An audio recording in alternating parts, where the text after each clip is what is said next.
It's such a wonderful opportunity to interview a person who's not only a very accomplished businesswoman, but also my sister-in-law. And that's Karen Kennedy of Los Angeles. Hi, Karen.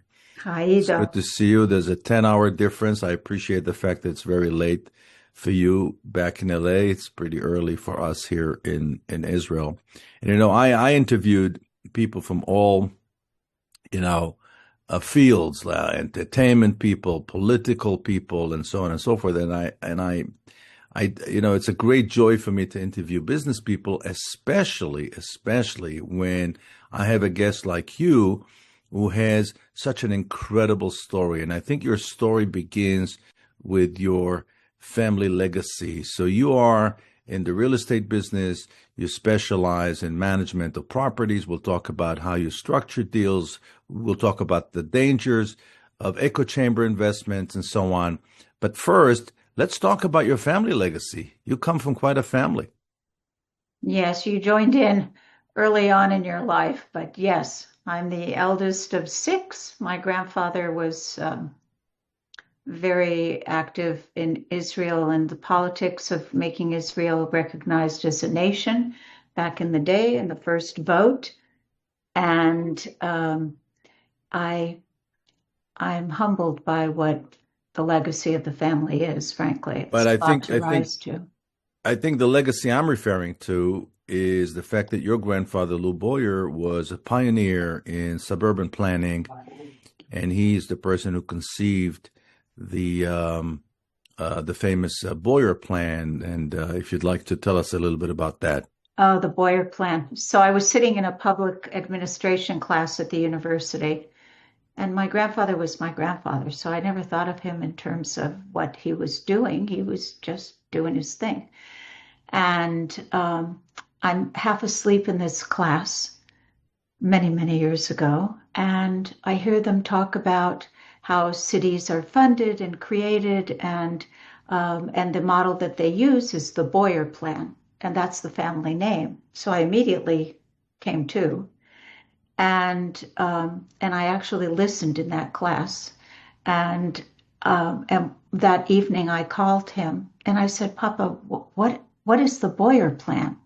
Oh, it's nothing. It's just a way to create an economic structure to allow cities to be funded and share the services of other existing cities until they had enough tax base and revenues and the need to do it on their own as opposed to sharing fire department, police, or whatever it might have been.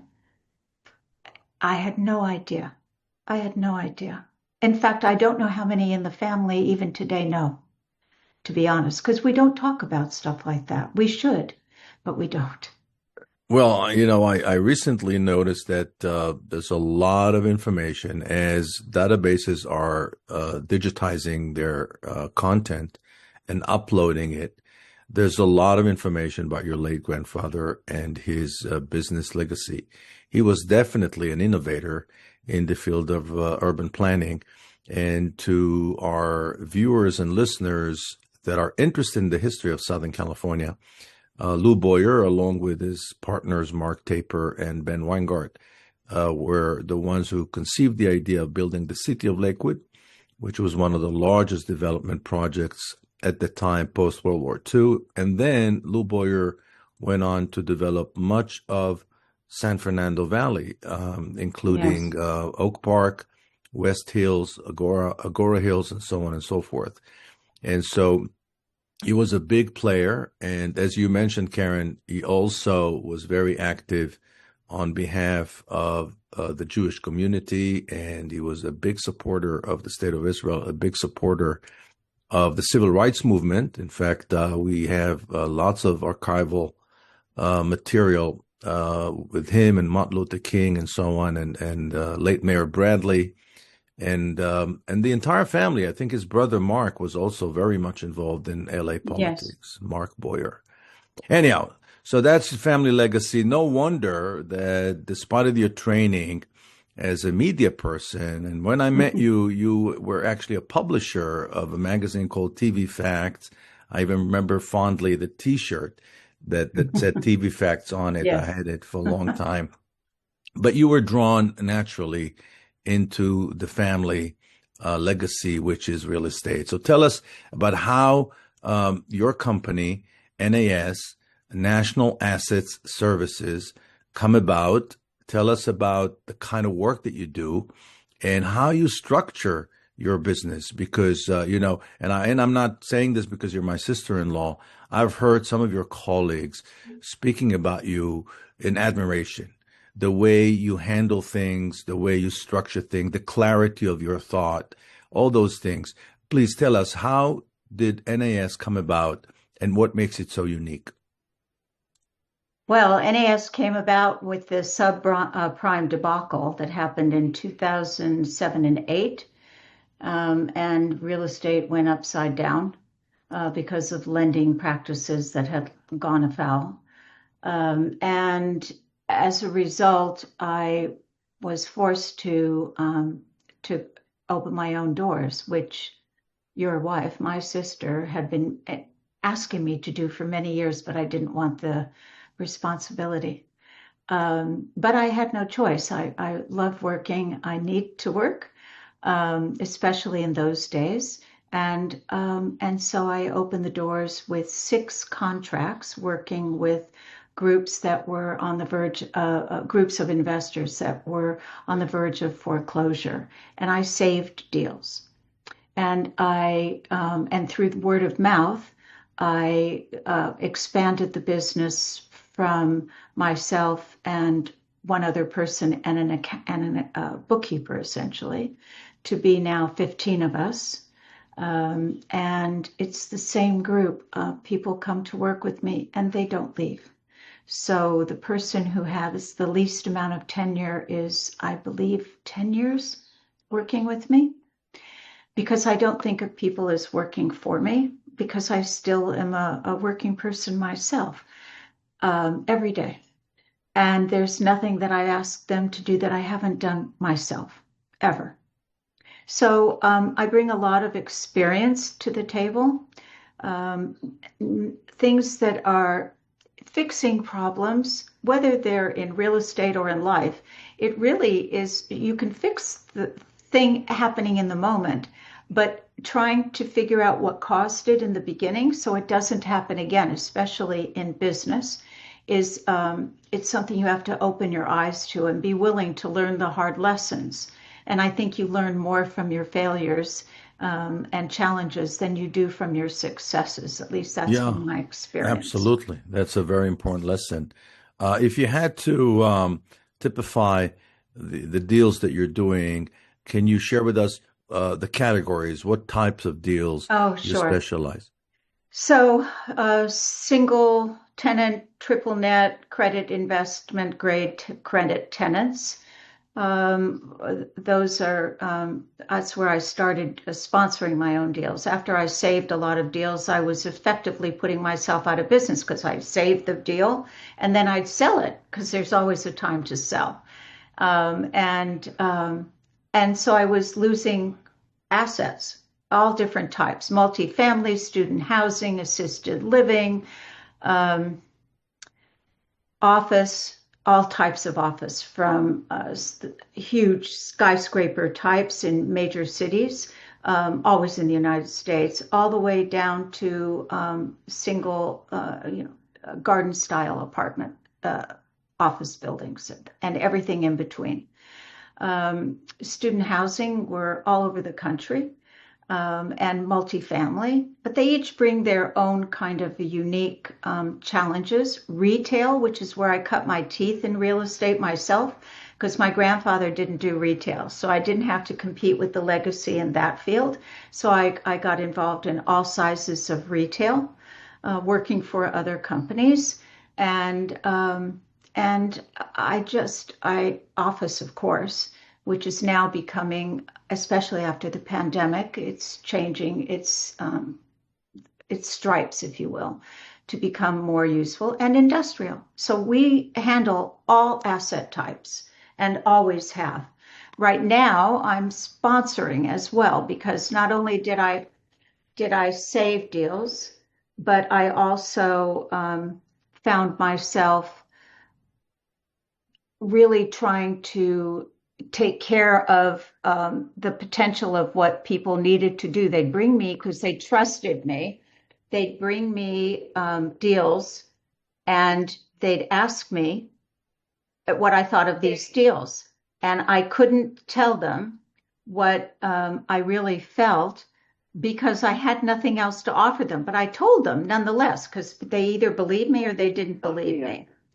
And so I just found that it was very interesting to try and gain and keep people's confidence when I had nothing to offer them except I wouldn't do that deal, and tell them the negatives of why I wouldn't do a deal. And so I thought, well, maybe I should sponsor and do a deal myself. So I did.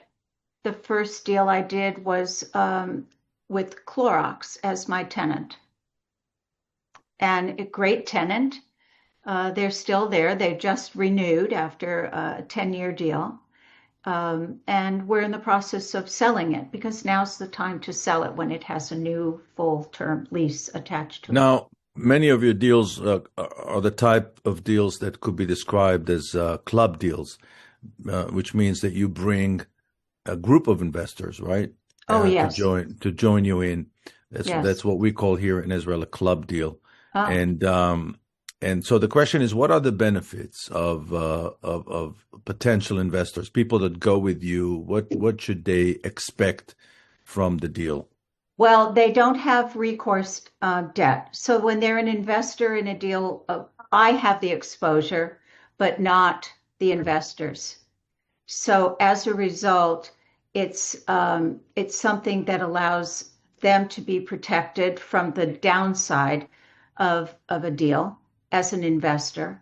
They get all the benefits, but if a deal, has a problem with it, they don't get the negative side of that. They would lose their investment, but they don't have the negative repercussions on their credit or anything else.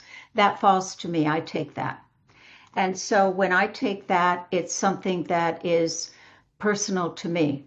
Many of the sponsors from years ago would say that they had their own money in the deals. They were an investor side by side with all the other investors, but they weren't. They were the manager of an LLC, which was an investor on title, but they had that was as far as it went. It wasn't money, it was a title, and they had non-accredited investors. I only in their deal, in their entity, which they managed. I only take accredited investors by definition of the IRS, and so I take on all the risk, and I have my own cash in every single deal that I do, every one of them, because That's I'm amazing. decision maker. It's amazing I was able to put it all together. The first couple of deals, I was like, I don't, I So know how to do it, you but, serve as a buffer between the investor and the and if I God tell them, forbid. Yeah, yes, and I tell them when something is going wrong, I tell them that real time. I don't hide. We're very transparent. I insist upon it because the world is a very uncertain place, more so today than it was, when I opened my doors in 2008. But it's people have to trust. They have to trust that I'm going to tell them what really is going on. And I'm not hiding anything because I believe that if you listen to somebody else, that maybe there's a nugget of information. I'm just a person. I don't know everything, but if right. I listen to them, maybe I'll come away with something that will either tweak something in my head, or it will allow me to understand in a different perspective what the hesitancy is and why things are not going right, whether it's at the property level or within the markets as at large, right? But we use fixed term debt. I don't believe in adjustable debt because the markets shift under your feet. So I like to underwrite conservatively, a little bit aggressive at times, but because I can see that properties have been left untouched. Something I just bought recently. This is a perfect example. The most obvious thing in a multifamily home is that you want to be able to do your laundry and not go down to some common area laundry room, right? Where you sit there and you wonder, did I get all my socks or did that missing sock disappear on somebody else's basket?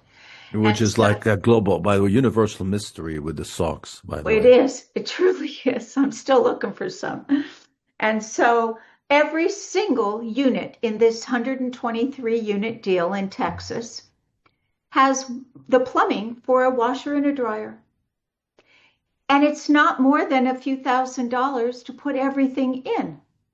And the seller didn't put one machine in. So the market shows that every other competition around the area has that. Well, that's money left on the table. Of course, they can't drive their rents. All I have to do is put in the washer and dryer. It's not a brain Right, trust, but right. you have to be willing to see what's obvious and what's there. I send my team in, and I have a very trusted team, including third parties that I've worked with for many years, some of whom I've trained myself, who go in and they tell me what's really wrong because lenders, they just send in a consultant and the consultant says, oh, you need a new roof in X number of years. Well, duh. But I dig much deeper than that because Yeah, that's we where should you can mention get hurt. also that before you launched NAS, you worked as an executive for major real estate companies for many, many decades. And so we bring to the table tremendous experience. Now, let me ask you a question. You mentioned before we started the recording the dangers of echo chamber investing. Yes. Can you elaborate? Can you explain what is it, echo chamber investment? Why is it dangerous? Well, I think people um, they listen to, with all these algorithms is mind-boggling and all of the tech information that's out there and now AI. People tend to listen to the same things over and over again, and that reinforces something that may be predicated based on very poor assumptions. Now, maybe it Right. isn't, but in large part it could be. So if you put a group of family office people who handle wealth for families, not huge wealth, but financial advisors, that ilk, right? And a bit bigger than that. I consider myself to be a boutique firm because I have no desire to get any bigger than this. I want to know who the people are that are invested with me. I want to know their stories. And so I want to work with people that are of a similar, that have the same sense of business Yeah. development. Like-minded people. Yes, very much so. But if you have surrounded yourself and you're in a conference of financial advisors, and the financial advisors are repeating to each other the most obvious things, as though that makes it more worthwhile and more on point. It isn't necessarily. It doesn't, it could be, but it isn't necessarily. And it reinforces poor assumptions. And that is, it erodes good decision making. And then people look back and they say, what was I thinking? What was I thinking? And it wasn't them necessarily. It sometimes is their advisors who they were really counting on. But Right. I think that sometimes also when we repeatedly, when the algorithm is feeding us with that same message time and again on business opportunities, investment opportunities, and real estate and so on, what happens is that we also lose the ability to think critically. And so we are consuming that information mindlessly. That's a big danger. And I think that you're pointing to a very, very important phenomenon that comes with technology. What do you suggest that we do in order to, if I want to invest money, what can I do to minimize the risk of exposure to echo chamber well, I think decision that making? people need to expand. You're not abandoning the trust in your advisors. First of all, that it's not what's happening. That's not what I'm suggesting because it's very difficult. People trust me. I'm the decision maker. Um, but it's about strengthening the individual's judgment. So as you say, you want to have a salad of different approaches so that you hear the different perspectives and then you can bring it all together. And in bringing it all together, you can decide which one you're going to give more credence to and which one you're not, because it just doesn't make sense to you because you've gathered information independent of everybody else from sources that, whether it's people you know. Somebody asked one of my trusted associates just today, I think she told me, said, I heard that there's a lot of bad areas in this town. Is that true? And she said, well, there's bad areas in every town. There are good people and there are not so good people. So you don't drive around in the area and we would never buy there. So, and you should get in a car if you don't feel comfortable and check it out yourself. And we give them sources on how to check what we're saying and fact check us, because I want people have to feel good. I'm asking them to trust me with their money. Right. And it's often 1031 money, if you will, where they're avoiding paying capital gains on something they just sold. And they made the money, so they're not usually afraid of losing the money because they know how to make it again if they need to. But their kids, their grandkids, that's what they're trying to protect. And so it's really important that they understand how to gather the information in today's world, not the world that I grew up in, certainly, when there were 3 TV channels, right? So Yeah.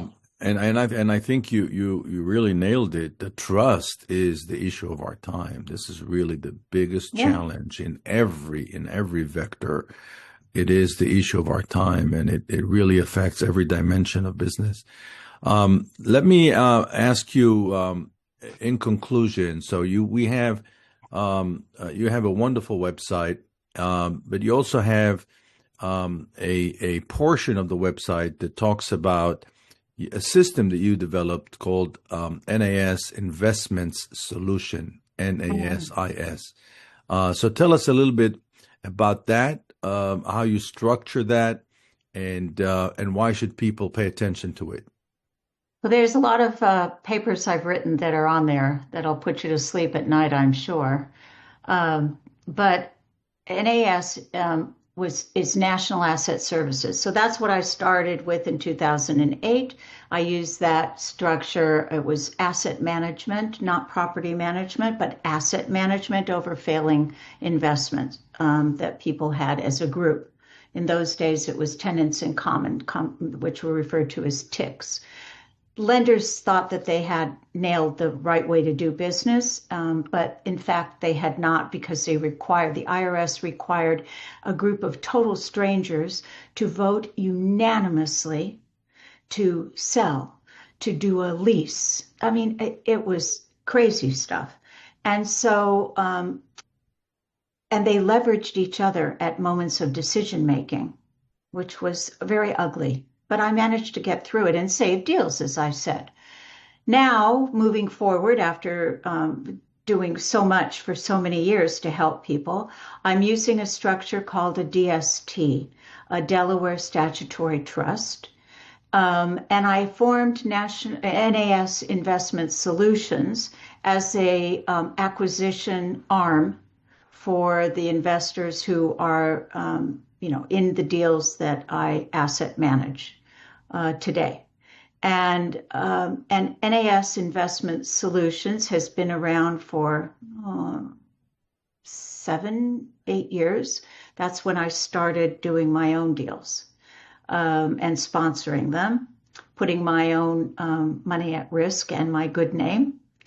And so I have found that people have come to listen to what I have to say and trust me, because I don't hold things back. If somebody says to me, oh, I've got this amount of money and it's all I have, I want to put it in your deal. I say it's not a good idea for you to take everything that you have and put it in one deal. Yes, it would be good for me, right? Because I raise equity and I buy the property without that equity.